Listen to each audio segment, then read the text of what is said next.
Muntik na mabulok yung avocado na nabili ko. So, ginawa ko na nga siyang avocado shake. At ang ginamit ko lang para magiling yung mga yellow dyan, magiling lahat ay food processor. So, noong nakaraang vlog ko, meron kaming ginawa ni Pinky na ham and cheese sandwich pocket kinemeru. This time naman, naisipan ko na gumawa kami ng cookies. Alam mo, parang ilang taon na simula nung huling gumawa ko ng cookies. And yung gagamitin ko ditong recipe, nakita ko lang siya sa story ni Miss Jonami. So, in-screenshot ko siya and hindi ko alam kung paano nga ba yung tamang proseso ng paggawa ng cookies. Pero eto na nga, actually may kulang pa nga akong ingredients dyan. Like yung butter dapat, wala naman akong butter. Meron ako dyan dairy cream which is margarine. Sabi ko, pwede na yan. Tapos 3/4 cup ang kailangan. So, sabi ko, kung hindi enough yung ingredients na meron kami, siguro gawan ko na lang ng paraan. Oil na lang siguro ang ilalagay ko. Total pang snacks lang naman to. So anyway, ayan nga si Pinky. In fairness naman sa kanya, nagiging ano bang tawag nito? Nagiging interesado siya sa mga ganitong kilos. Unlike noon na wala siyang pakialam sa mga pinagagawa ko sa kusina. So, ayan, appreciate ko talaga. And nung time na yan kasi, tulog pa si Kowa. So, siya nga yung pinaglalagay ko dito. And nakikita ko talaga na natutuwa siya, nag-i-enjoy siya. So, I think kailangan na namin dalas-dalasan yung paggawa ng mga ganitong bagay.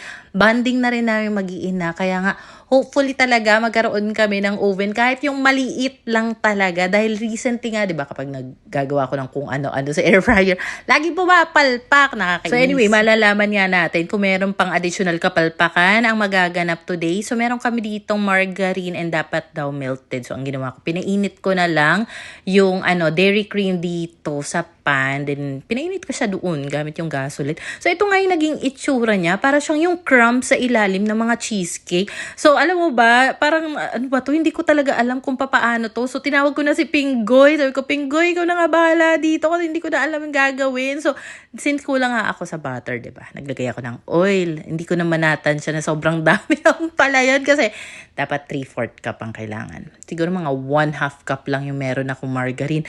Tapos ang ginawa ko, yung remaining na 1/4 cup dapat ng butter, ang ginawa ko, nilagay ko 1/4 na oil. Sabi ko, bahala na. Tapos, ayun nga, nagpatulong pa nga ako kay Pinky lagyan dito ng mga chocolate. Tapos, si Pinggoy nga pinag-asikaso ko ng butter. Pagbalik ko dito sa kusina, ayan na siya. Ganito na yung texture niya. Ibang-iba na sa kanina na parang crumbs lang yung itsura niya. So, nung mga oras na yan, si Pinky naman, umalis na. Nagpunta doon sa bahay ng Papa Arnel. Then, nagising naman si Kowa. Kaya naman sabi ko, wanna help, mommy? Oo daw. So, kasi hodang may sumpong.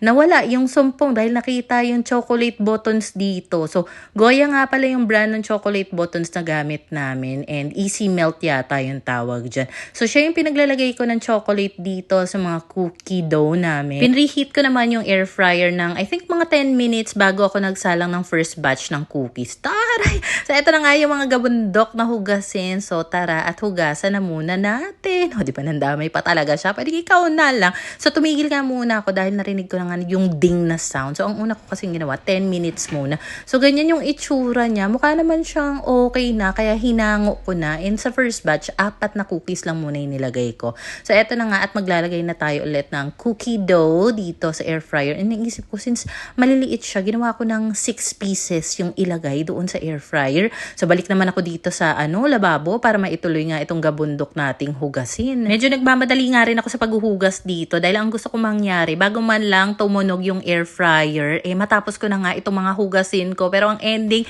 hindi pa ako tapos sa paghuhugas, tumunog na siya. So, ayan nga, yung second batch, hinango ko na ulit.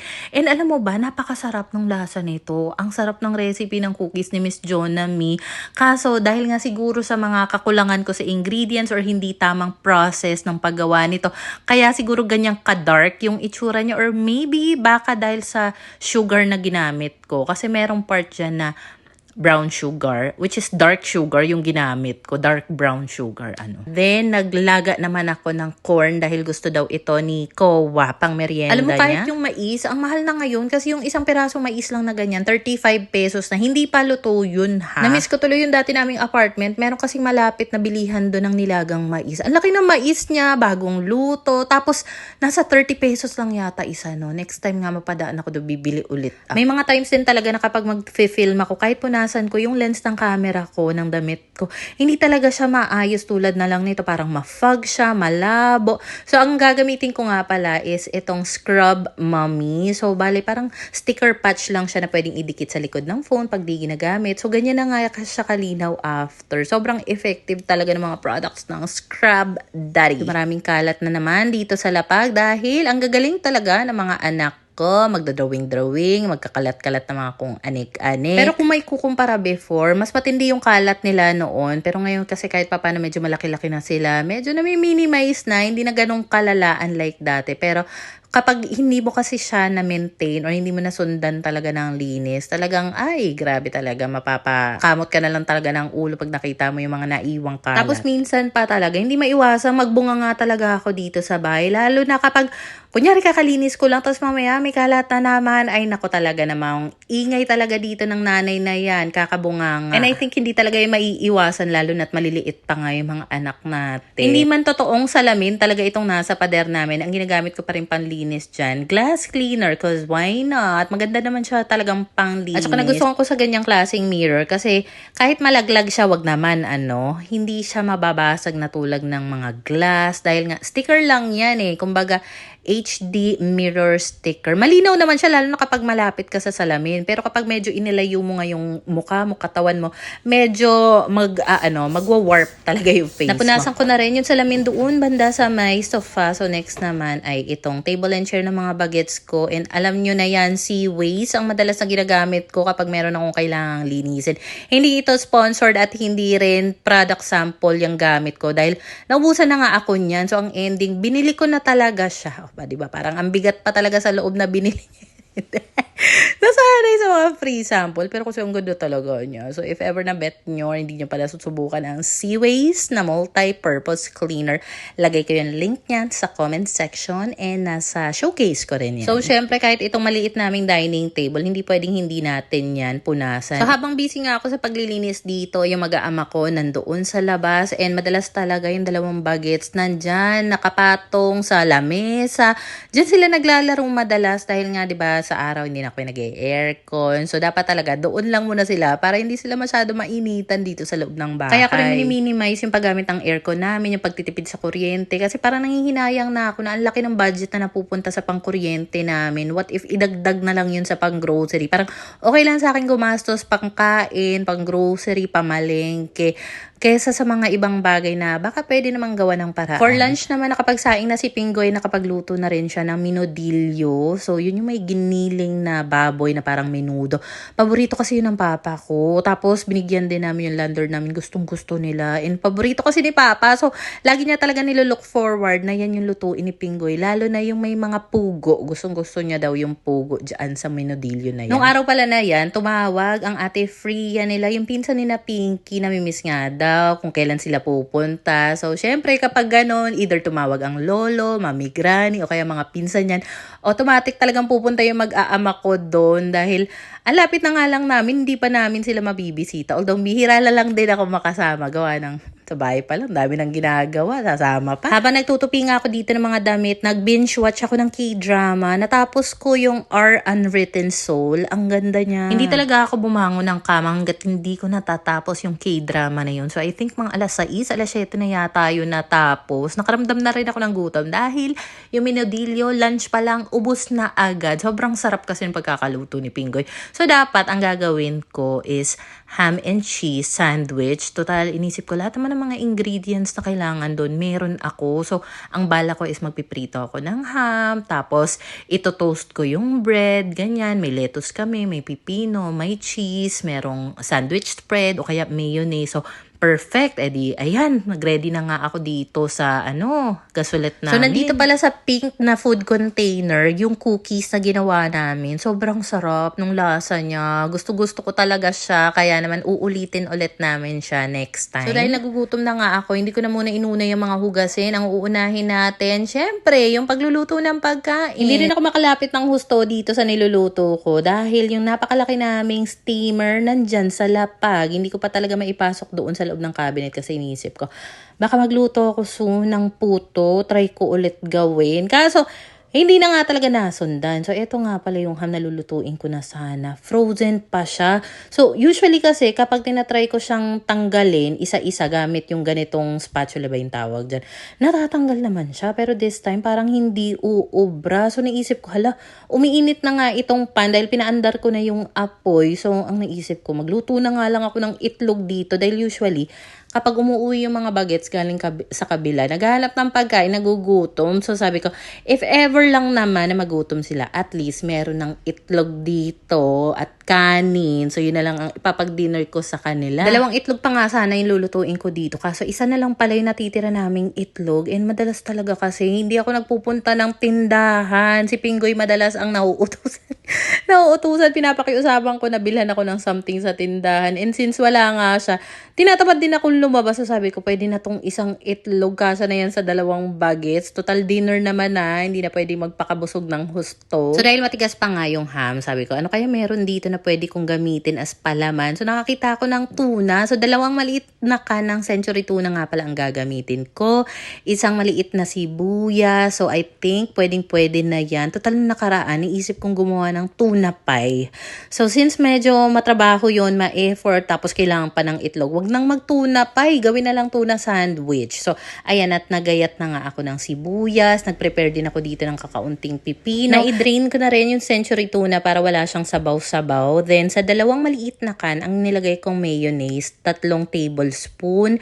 Then para sa paminta at asin, tansya-tansya lang din. Then yung sibuyas, isang buong sibuyas yung inilagay ko. Kasi feeling ko mas masarap talaga siya pag mas maraming sibuyas. So anyway, itong lettuce nga pala, nahugasan ko na siya, pinatuyo ko na gamit ang tissue, at it's time for plating na. So dalawang nga itong nagawa ko dahil naisip ko, baka gusto rin ni Papa. Si Pingoy kasi ayaw ng ganito dahil allergic nga siya sa mayonnaise. Kumakapal yung nguso niya kapag nakakain siya ng ganun. Tapos si Pink at Koa, hindi rin nila trip ang tuna. So anyway, nagtabi na pala ako ng tuna mixture. Tuna mixture, nilagay ko na sa maliit na container, nilagay ko na sa ref para bukas, kung maisipan kong gumawa ulit ng tuna sandwich, naka-ready na, 'di ba? So, ayan na nga, after ko mailagay yung lettuce sa tinapay, inilagay ko na nga ang ating tuna mixture dito. And marami na yan, mukha lang konti, pero makapal kasi. Naglagay na rin ako dito ng Eden cheese. Ito pa yung natirang cheese nung gumawa kami ni Pinky ng ham and cheese pocket sandwich. And then, pipino. Alam mo, how I wish dinamihan ko nga yung pipino dyan. So anyway, almost done na. Ready naman na talaga yan. And ito nga yung sinasabi ko na itinabi ko na nga sa ref. So nag-message na rin ako kay Papa. Papunta ka dito, gumawa ako ng tuna sandwich, kain tayo. So naisip ko kasi medyo messy kainin yung ganitong klaseng sandwich. So meron pa ako ditong sandwich paper. And matagal na rin sa akin to. So naisip ko, balutin ko kaya siya. Kasi naalala ko dati, nagkaroon kami ng racket ni Pinggoy ng paggawa ng mga sandwich. Tapos ang client namin, si Ate Ken. So, nung wala pa kami, talagang si Ate Ken yung laging nandyan nakasupport sa amin. Kaya naman, even up to now, kung siguro makapansin nyo, dami kong pinagdadalang kung ano-anong gamit doon, mga brand new na mga gamit, dinadala ko sa bahay niya dahil wala, ang laki talaga na naitulong sa amin ni Pingoy, especially nung walang-wala kami, nagsisimula pa lang kaming pamilya, as in, grabe talaga yung support niya. So anyway, ayun na nga, ibinalot ko na nga siya ng sandwich paper. Ang kagandahan kasi sa pagbabalot mo ng sandwich sa mga ganito, especially kapag makakapal, like 2-3 layers na mga sandwich yung gagawin mo, is makukompress siya, or kung wala namang ganito, pwede rin naman yung cling wrap. Dati, nung gumagawa kami ng mga sandwich, ang tinapay na binibili namin, yung wheat bread, dumadayo pa kami doon sa Universal Bakery sa May Pasita, kasi masarap din yung wheat bread nila doon. Napansin ko kasi, kapag ganitong klaseng tinapay ng gardenia, tapos syempre kasi hihiwain mo yan sa gitna, di ba? Pag na-press mo siya, ang tendency is ninipis ng todo yung tinapay. Wala pa naman kaming knife na pang bread talaga. Iba kasi yung, alam mo yung dulo ng, yung sharp edges ng knife na pang bread. Iba siya. Mas maganda yung gamitin kapag mag-i-slice ng gantong naka-wrap na sandwich. Alam mo yun. So, ayan na nga yung itsura niya. Kain na tayo. Pero in fairness, no, napaka-aesthetic ng ganyang packaging or ano man tawag nito, presentation ng pagkain. So kahit nasa bahay lang ako, basta nasa mood ako, aartihan ko talaga yan. Pero alam mo ba, gusto ko pa nga sana gumawa niya ng iced tea, like yung spearmint, with hibiscus na tea. Kaso, nagugutom na nga ako. Dinagdagan ko pa yung kaartehan ko sa pagrarap dito. So, ang ending, nanghihina na nga ako. Sabi ko, pwede na yan. Bahala na, magtubig ka na lang. So, ayan na nga po. Perfect na perfect talaga yung mga ganito. Lalo na kapag aalis kayo, picnic, outing, para habang nasa daan, nasa biyahe, meron mga kakain. Diba? So, dahil may katagalan, pumunta si Papa. Sabi ko, ay mauuna na ako dahil gutom na nga ang mamshi at baka mag-init pa talaga ang ulo niyan pag pinatagal pa ang pagkain. May ganun talaga tayong tendency, lalo na kapag nagugutom na. Parang umiinit talaga yung ulo mo, or kung hindi naman, bigla ka na lang hihimatayin. Diba? Anyway, habang kumakain nga ako, dumating na rin naman si Papa. At sabi ko nga, at kumain na siya dahil naka-ready na nga kanina pa yung sandwich. Medyo masama din daw yung pakiramdam niya dahil inuubo-ubo, sinisipon din siya. So sabi ko nga, tigil-tigilan na rin muna ang pagpupuyat. Kaka-cellphone kasi, charot.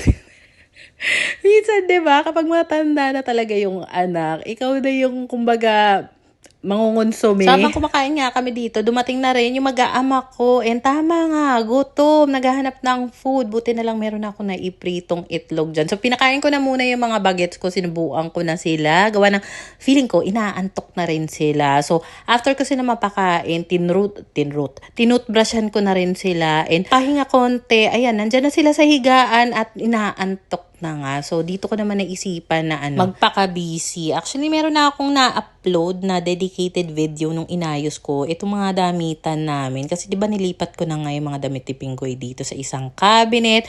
Bale, ang mga inalis ko dyan, yung mga kumot, mga bedsheet, ililipat ko na lang yan somewhere. Kasi para lahat na lang ng damit naming apat, nasa iisang spot lang dito sa bahay. At saka, kung mapapansin nyo, nung unang lipat namin dito, ang dami naming drawer, iba't ibang kulay, iba't ibang design.